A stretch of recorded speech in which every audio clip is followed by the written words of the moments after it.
Creu és el passeig quotidià de molta gent de Castellar, que pugen i baixen. Això a mi m'agrada dir que és la Rambla, perquè sempre troba gent pujant, baixant, ja sigui perquè pugen en bicicleta, baixen corrent, pugen de passeig, volen veure els boscos, volen respirar l'aire. És tot el que representa el Puig de la Creu i el seu entorn, que és la natura. Mira, és una propietat que és una responsabilitat. És una responsabilitat perquè penso que és una cosa que et pertany per una banda i per l'altra doncs has de tenir-ho i has de mantenir-ho.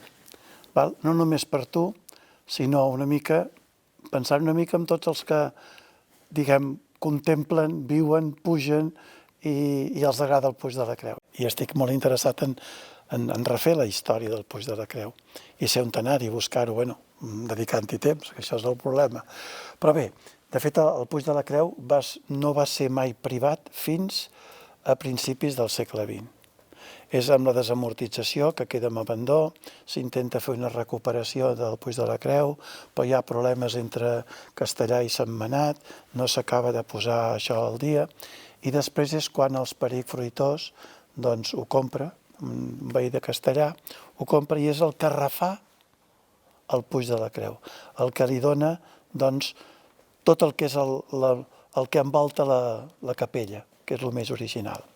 Després, els Fruitós, bé, el temps va fer aquí, fins i tot els Perich van fer aquí un hostal, va estar un temps funcionant, va venir la Guerra Civil, torna una època de decadència. I llavors ja va passar a mans de dos germans, que es deien Borrell Fumador, relacionats amb Can Borrell d'aquí a Castellar. Ells ho van tenir pràcticament fins als anys 70, i d'ells sembla que és la piscina, o el que se'n deia la piscina, i el torreó, i l'arreglar la teulada del que és una mica la capella. Per tant, tot això va configurar una mica el que és el Puig de la Creu actual. I sembla que és els que van donar-li també una mica la forma de castell, que històricament mai ho ha estat. Llavors, el meu pare estava en venda, ell se'm va semblar que volia fer un intercanvi, el meu pare tenia camps i terres a Montcada i Reixac, va haver un moment que va haver tot una mica els canvis dels polígons industrials, va haver de vendre els terrenys, i llavors va dir, què puc fer? Va dir, el Puig de la Creu.